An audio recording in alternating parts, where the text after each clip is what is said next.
अस्सलाम वालेकुम रहमतुल्लाहि व बरकातुहू। ये वीडियो उन लोगों के लिए है जो अपने आप को हीरो, अपने आप को सुपरस्टार, अपने आप को मेगा स्टार कहलवाते हैं और अपने आप को किंग खान, टाइगर और जितने भी अच्छे अच्छे अलकाब, जितने भी अच्छे अच्छे नामों से उनको पुकारें तो बड़ा खुश होते हैं वो।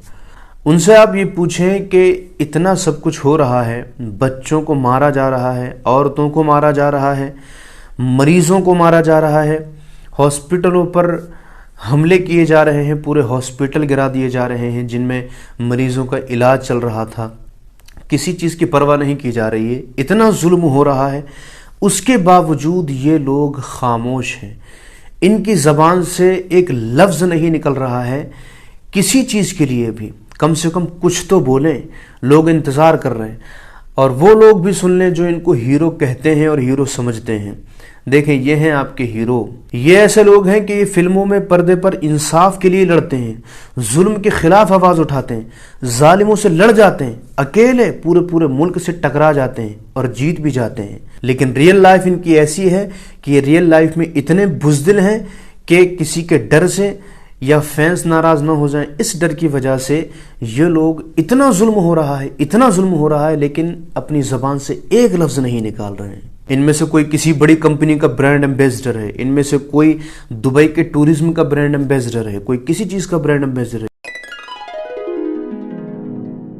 इतनी ज़्यादा पावर है इन लोगों के पास में और इनको मालूम है कि अगर ये बोलेंगे तो इनके बोलने का कुछ ना कुछ फ़र्क पड़ेगा, क्योंकि दुनिया भर से लोग इनको फॉलो करते हैं। सिर्फ इंडिया से ही नहीं बल्कि पूरी दुनिया से लोग इनको फॉलो करते हैं और इनकी बात मानते हैं। ये जो कह देंगे लोग उस पर अमल करेंगे। लेकिन इनके स्टारडम से और इनके फेम से, इनकी शोहरत से किसी को कोई फ़ायदा नहीं। अगर कोई फ़ायदा है तो सिर्फ इन्हीं को ही है। इंसानियत को इनके शोहरत से, इनके स्टारडम से कोई फ़ायदा नहीं हो रहा है। अब आप कहेंगे कि मैं इनके पीछे क्यों पड़ गया, तो देखें, मैं आपको बताऊं कि अमेरिका में एक लिस्ट जारी हुई है, जिस लिस्ट में उन सेलिब्रिटीज़ का नाम है जिन्होंने जो बाइडेन को चिट्ठी लिखी है और उससे कहा है कि सीज़ फायर कराइए, यानी ये जंग ख़त्म होनी चाहिए और ये जो कुछ भी हो रहा है गलत हो रहा है। लेकिन अफसोस की बात यह है कि आप जिन लोगों को हीरो कहते हैं ना, उनमें से किसी एक का भी नाम नहीं है, किसी एक का भी नाम नहीं है। जिन पर आप फख्र करते हैं ना कि ये खान्स हैं, इन्होंने मुसलमानों की शान बढ़ा रखी है, उनमें से भी किसी का नाम नहीं है। जिनको आप महानायक समझते हैं, जो कपूर से, जिन पर आप फख्र करते हैं कि ये हमारी इंडिया की शान है या ऐसा है वैसा है, उनमें से किसी का नाम नहीं है। चलिए, मैं आपकी तसल्ली के लिए, आपकी राहत के लिए बता दूं कि इंडिया से 4 नाम हैं कि जिन्होंने जुल्म के ख़िलाफ़ आवाज़ उठाई है।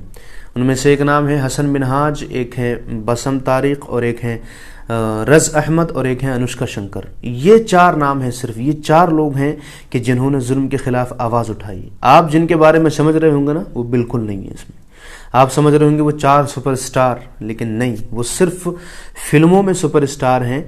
वो दुनियावी एतबार से सुपरस्टार हो सकते हैं, लेकिन रियल लाइफ में वो सुपरस्टार बिल्कुल भी नहीं है। और अगर इनकी मूवीज़, इनकी फिल्मों की बात की जाए तो आप लोग भी न्यूज़ में पढ़ते होंगे कि किसी की फिल्म 500 करोड़ कमा रही है, किसी की 600 करोड़, किसी की 1000 करोड़ कमा रही है। और अगर किसी का 4-5 साल बाद में कोई फिल्म बना रहे हैं तो कहते हैं कि व्हाट अ कमबैक, कितना अच्छा कमबैक किया है कि 1000 करोड़ की क्लब में इसकी फिल्म शामिल हो गई है। ये पैसे कौन दे करके आ रहा है इनको? और लोग तो इतने पागल हैं कि इनके पोस्टरों पर दूध बहाते हैं कि वैसे तो मिल नहीं रहा है कि उसको दूध से नहला देते, तो चलो इनके पोस्टर को दूध से नहला देते हैं। आप इनको पैसे दे करके आते हैं, इतनी ज़्यादा इनकी फिल्में कमाई कर लेती हैं, तो किस लिए आप इनको पैसे दे करके आते हैं? इसीलिए कि अगर कहीं पर जुल्म होता रहे निहत्तों पर तो ये खामोश रहें। चलें, अब इससे ज़्यादा मैं क्या कह सकता हूँ। अगर आपको मेरी बात समझ में आ रही है तो उसको समझिए, अगर नहीं समझ पा रहे हैं तो मैं क्या कर सकता हूँ।